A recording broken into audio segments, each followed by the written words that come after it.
Hello and welcome to my channel. Now, do I look a bit fed up? In fact, we're both a little bit fed up because we're both nursing sprained ankles. So we're feeling a bit sorry for ourselves. So what we decided we would do in response to one or two requests that we've had is to recap our recent hike around the Tour de Mont Blanc and specifically the equipment that we took with us. What's going to happen is that Andrew's going to take you through his kit and then I'll tag on the back of that with additions or changes according to the kit that I took. First of all, we did the Mont Blanc trail right at the end of June this year, and we made a decision pretty early on that we weren't going to camp. So the equipment that you've got here is for a hut to hut or a refuge to refuge trek with no camping at all. We also knew that the route has got a lot of ascent and descent, so we wanted to make sure that our kit was as lightweight as possible and that we were carrying as little as possible. So what we'll do is I'll take you through the kit and maybe explain things that I think we could have done without, or perhaps things that we should have had maybe in addition. We knew on this trek that we were going to be going into the high mountains, so that there was the potential there for conditions to vary greatly, not just from day to day, but from hour to hour. So one of the key things in packing was trying to make sure that we had enough warm weather gear, but also balance that with not carrying too much. So let's get started. And first of all, rucksack. So we've both got really nice lightweight Osprey rucksacks. If I'm honest with you, this is a 48 litre one that I normally use for my backpacking when I'm camping. I could have used a lighter one. You don't need one as big as a 48 litre one. Do this 38 litre one, would have easily been enough. So I reckon even you could probably even get away with a 30 litre rucksack. So that was definitely a bit overkill. Now, with it being the end of June, we've been keeping our eye on snow conditions, and even up till a week before, it looked like that some of the high passes may have some snow left. So we took microspikes with us, and actually what I would say is if there's any chance of there going to be any snow on the high passes, take them.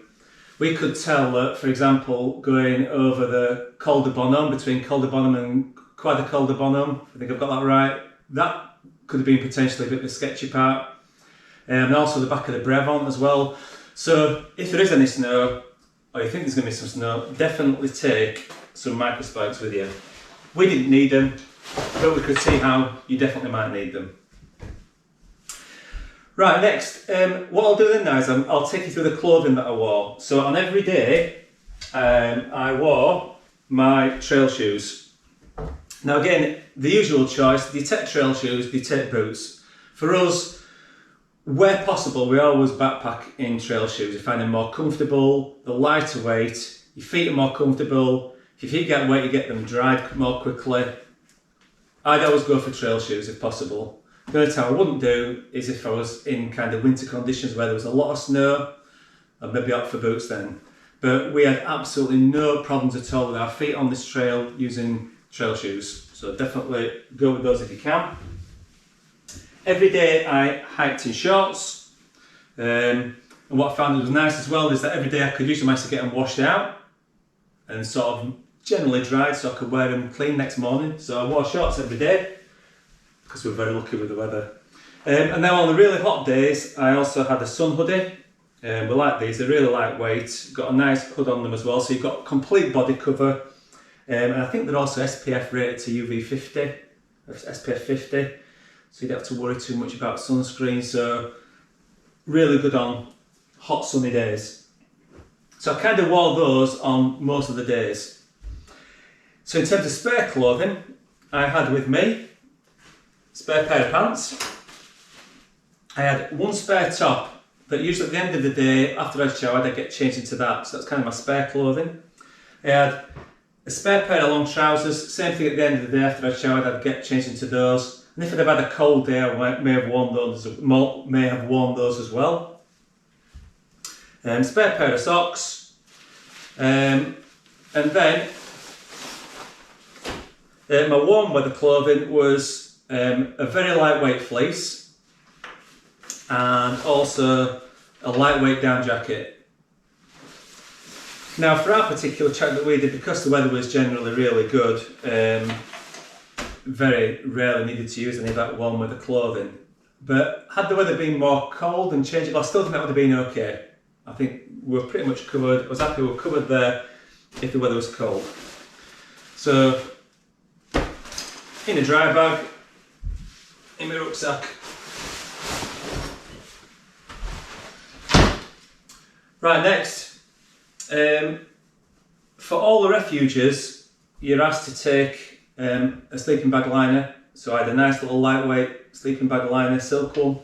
And they also like you to take, well, something for your feet. I went for a pair of slippers, which caused some amusement at times. But like a pair of flip-flops, these were fine actually, they were alright. Despite the various smirks from some people that we met. But something for your feet as well. Then waterproofs. I didn't take my lightest waterproof jacket. I took a mid-weight waterproof jacket. Just again, because of going into the high mountains, I probably wanted a little bit more protection from that sort of slightly heavyweight jacket than say my really lightweight running jacket. So I went for my mid-weight waterproof, lightweight over trousers, then my running over trousers, they're really lightweight. That was fine. And then hat, I wore this every day. So I had a hat, I took a buff, and I had a pair of gloves. Don't think I ever wore my gloves at any point. In hindsight, I probably think it's a good idea to take a warmer hat. Just again, because if you're up there, and we've seen pictures where there've been snow, you know, even in the summer months, you get snow upon the passes. You know, yeah, I think in hindsight, I'd probably have taken a warmer hat with me. Next, I just like to take a sit pad. They don't weigh much. Stick them in your rucksack. When it comes to lunchtime, got something nice and comfortable to put your bottom on.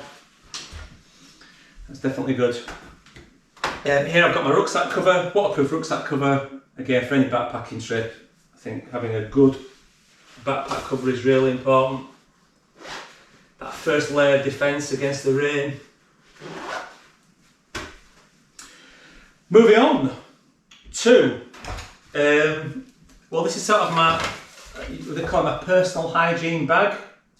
Might be the best way of describing it. So first of all, the poo bag. There are plenty of toilets on the route, yeah, plenty at the refuges, plus some extra ones as well. But of course, you never know if you're going to get caught short. So, a little bit of toilet paper, nappy sacks for putting the toilet paper in. Don't leave your toilet paper out in the open. Right? Make sure you carry it back out with you. It's dead simple. You just put it in a nappy sack. Some hand sanitizer, obviously, afterwards, and a little trowel just to make sure you get rid of the doo-doo. Don't leave your doo-doo lying on the surface. Okay, make sure you dig it, hide it out of the way. Nobody else wants to see that, in fairness. Alright, so emergency toilet stuff, make sure you've got that with you. A few handkerchiefs. You can see they're still in the packet, so I didn't need those at all. And then other little personal hygiene things. So I've got a little thing of shower gel. Obviously that's not the one that I use because I used pretty much all the shower gel out of that, but it was that sort of size. So a little thing of shower gel for you to use in the refuges when you get a shower. A little bit of SPF 50 lip balm. A bit of Vaseline. You don't want to get a bit of chafing as you go around and not have anything to put on that if you get any chafing. So a bit of Vaseline. We both took earplugs. I don't think I ever used them actually. I don't think I used them. Anyway, they were there just in case you get Mr. or Mrs. Snory Head in the bed next to you. And then we also took these two little, didn't take these, so these are two new ones, but we took a little sort of travel toothpaste and a little mini toothpaste thing. So, whoops, well done, good effort. So a little toothbrush and a little mini toothpaste, took those with us. The toothbrush was great, but I ran out of toothpaste, so I would suggest you take a little bit more toothpaste with you as well. Alright, that wasn't enough. So that's kind of my personal hygiene bag with me doodah bag. So, moving on. This was my sort of waist pouch that I use, and the only reason for that was just to put my GoPro in it. If I hadn't had my GoPro, I wouldn't use that. Use it on my backpacking trips, but for this one, I wouldn't have needed it. So that was just purely to put my GoPro in for ease of access. Next, the all important first aid kit. So, again with your first aid kit, there's kind of things that I think you want to make sure you've definitely got, but there are some things also that might be quite personal to you. So for example, on this trip, Judith had a bit of a verruca on her foot, so she had some verruca plasters. But then in here, we've got I've got a bandage, I've got some antiseptic cream, and then various sort of dressings of various sizes, sterile dressings that I've got there, in case of cuts or stuff that you might get. I've got some normal plasters, and then also a couple of Compeed plasters, which of course we didn't need because we didn't get any blisters at all because of our wonderful trail shoes. I like to make sure I've got one of these that's really good. It's if you get a burn, but not using of course a stove, because when I'm normally camping, probably much less likely, but a little thing for burns. And then some sterile, what they call them, thingy pads, what they call them, Judith? Wipes. Sterile wipes, there we go. Alright, need some of them. Some gloves, the obligatory painkillers, and we like to use Leukotape, which is really great. It's great for blister prevention. If you think you're going to have a blister, stick this on beforehand. It won't come off your feet, it kind of glues onto your feet, so it won't come off until you pull it off. We found that's really great for blister prevention, or as soon as you feel like you might be getting a little bit of a hot spot, get some of that on. And a small pair of scissors. So, first aid kit sorted. Right, can't be much left now, is there? Let's do these things down here. So I took an emergency blanket with an emergency blanket each. Again, just you never know, you're in the high mountains, although there's going to be lots of people around you. Probably useful to have an emergency blanket, stop yourself from getting cold. A little mini towel. Now, I think if we were to go again, we would take a larger version of these. We saw quite a few of the trekkers who had sort of, you know, bigger versions, more sort of like a normal towel. And obviously, if you're having a shower every night, these were okay, but we'd have preferred something a little bit bigger. So rather than sort of that sort of hand towel, I'd go for a lightweight, larger towel. Sunglasses, of course, absolutely essential. Make sure you've got decent sunglasses as well. You're going into the mountains. We had some snow as well, so a lot of glare from the snow. Make sure you've got decent sunglasses with you. Head torch. The head torch primarily for us was if you need to go to the toilet in the middle of the night in the refuge. And what I would say as well is if you can, make sure you've got a head torch that's got a red light on it, because obviously if you then use that, you're not going to wake up your fellow trekkers who will be asleep in the dormitory with you. So yeah, if you've got a red light, use them with the red light on. Next.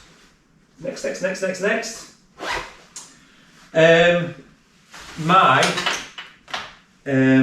sort of electricals, spare electricals. Obviously I have the GoPro that's filming this at the moment, and as well as that, I took a power bank Judith had the plug to be able to charge it, so I had a power bank. And in here as well, I've just got a spare SD card for my GoPro, and I put my phone in there, wallet in there, in that waterproof bag, and that goes on the top of my rucksack. I had with me the guidebook, Mont Blanc guidebook. I found this really useful. It's probably not essential, it's a really well marked route, but it's just nice sometimes to tell you a bit of information about the routes you're going around. It's nice to be able to read things, and obviously in here it's got the distances in, elevations in, tells you a bit about the refuges. So I just find having these sort of things when you do a trek is really nice. It tells you a little bit about the villages, places that you're visiting along the way. So yeah, I like to have my guidebook with me. So finally, it's just really drink stuff now. So a couple of drinks bottles, just a normal 500ml soft flask, and then we also took it's one of those life straw filters that we took with us. The water didn't need filtering. I mean, we were quite happy to drink out the streams. I think there was only one time where we felt we were walking through a stream that had gone through sort of farmland, where we filtered the water. But for the most part, the water's coming straight off the mountains. It was straight off the snow melt. We were happy drinking it. We never had any troubles. So I'd probably take a filter, maybe just in case, but you're probably not going to need it. We also used a lot of electrolyte tablets, again because some of the days were really warm, we were sweating a lot, just to make sure that you're keeping your electrolytes in balance. We took a tube of those as well. And finally for me, just a spare little bag. You never know when you might need it. It's also good if you find a bit of rubbish on the trail, leave it better. You can stick it in there, get rid of it later. So that was everything that went in the rucksack. And then, last but not least, decent pair of trekking poles, and I would say these are pretty essential if you're going to do the Mont Blanc Trail. Alright, they're going to help you on those really steep ascents and really steep descents, so definitely wouldn't have been without my poles. So, I reckon that is my rucksack. Right, one of the things that I've learned over the years hiking with Andrew is the importance of being absolutely individual in the stuff that you take. You cannot rely on someone else to do your packing for you, and that's because you'll find that your particular needs and tastes are different. So although the bulk of what I took was identical to what Andrew had, and we shared a lot of stuff between us like first aid kit and so on, there were some crucial differences, and I just want to kind of go through those just now with you. Obviously my rucksack's a little bit smaller. I have the Olympus Asia, which is the 38 litre rucksack, and as Andrew said, that would probably have been adequate for both of us. He very kindly carried some of my stuff from the end of the first day onwards, because there's no getting away from the fact that the ascents on the Tour de Mont Blanc are pretty brutal, and if you're not super fit, I was fit enough to do the trek, but if you're not really fit, then you want to keep your weight down to an absolute minimum, and Andrew was really helpful in achieving that. One of the things that I like to do is to have stuff really on hand, absolutely available, so that I can just get it at a second's notice. So in addition to my rucksack, I always carry a waist pack, and this is where my phone is for filming, because I'm doing the camera B stuff. This is where my phone is for filming, and also my power bank that I carry with me. Power banks, I probably went a bit overkill, but that's just because I'm really paranoid about running out of power. So I took 2 fairly sizable power banks. Maybe could have got away with 1 practically. Psychologically, I liked having the spare. It's just how I think. The other thing that I always have as well, in addition, attached to my rucksack, is I have these, I have 2 of these actually, bags that attach to the straps on the rucksack, and that means that I've got easy and instant access to fluids, sunscreen and ibuprofen. The ibuprofen I didn't need too often, but occasionally, because I had a knee that was giving me a little bit of jip. It was just reassuring to have those painkillers available if they were required. The sunscreen for me is really important. You probably noticed that I hike covered head to foot. After we did the Colorado Trail back in 2022, I actually had to have a small growth removed from my face. And I've got Scottish skin, and I'm really conscious of making sure that that type of problem doesn't reoccur. So I carry factor 50 everywhere and cover myself from head to foot so that it's only my face and neck really that I have to worry about. Footwear wise, people often ask us which shoes we wear, and this is such an individual thing. You really need to try things out until you find ones that suit you. I always wear now Ultra, they're the zero drop trail shoes. These are Ultra Olympus 6. I wore Ultra Olympus 4 on the Colorado Trail, never had a single blister. But as Andrew said, prevention of blisters is preferable to treatment, and I use Lucatape to make sure that the blisters don't happen. I also do something with my socks that Andrew doesn't do. I wear Darn Tough hiking socks, but underneath I always put a pair of Bridgedale lining socks, and for some reason that works brilliantly for me, and I've hiked over 1,000 miles without a single blister or even a hot spot. So this system works like a dream as far as I'm concerned. As I mentioned, I didn't hike in shorts. Instead I had some mountain equipment leggings, which were great, super stretchy, super comfortable, and I took 2 sets of those, 2 of those, and a couple of t-shirts as well. Your personal hygiene will not be great. You just have to live with that. What I did was, when we arrived at the Gîtes, as Andrew mentioned, we immediately had a shower. That's the first thing that we did.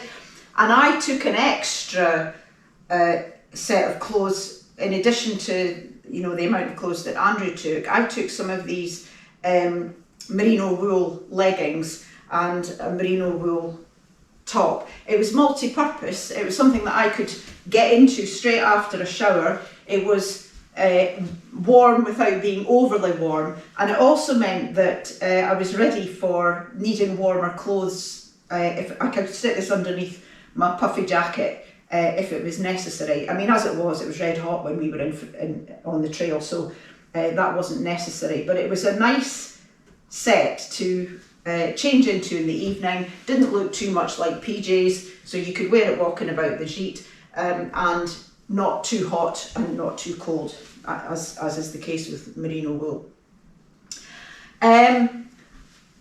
As Andrew mentioned, we kind of wished we'd had bigger towels. Something that's worth bearing in mind is that everything, or almost everything in the shelters, is unisex. So that includes the toilets, it includes the showers, it certainly includes the dormitories. And if you're worried about modesty and that side of things, then certainly having a bigger towel might have been helpful on 1 or 2 occasions. I mean, it wasn't a big deal.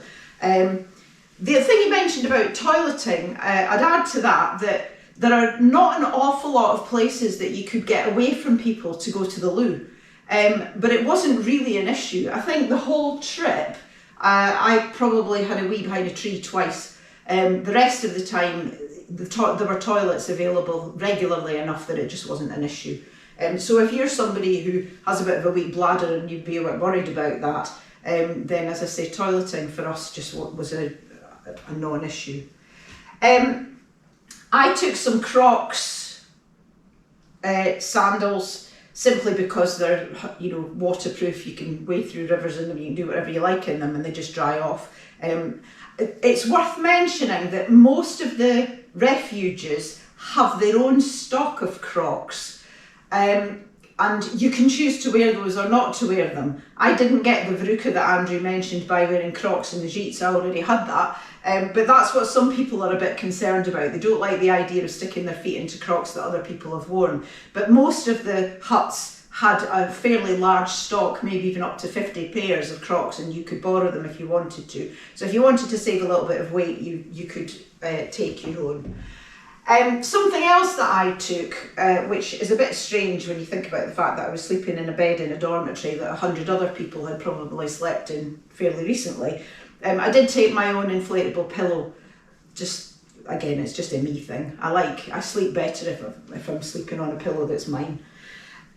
And lastly, I would never go anywhere without having the means of brushing my hair.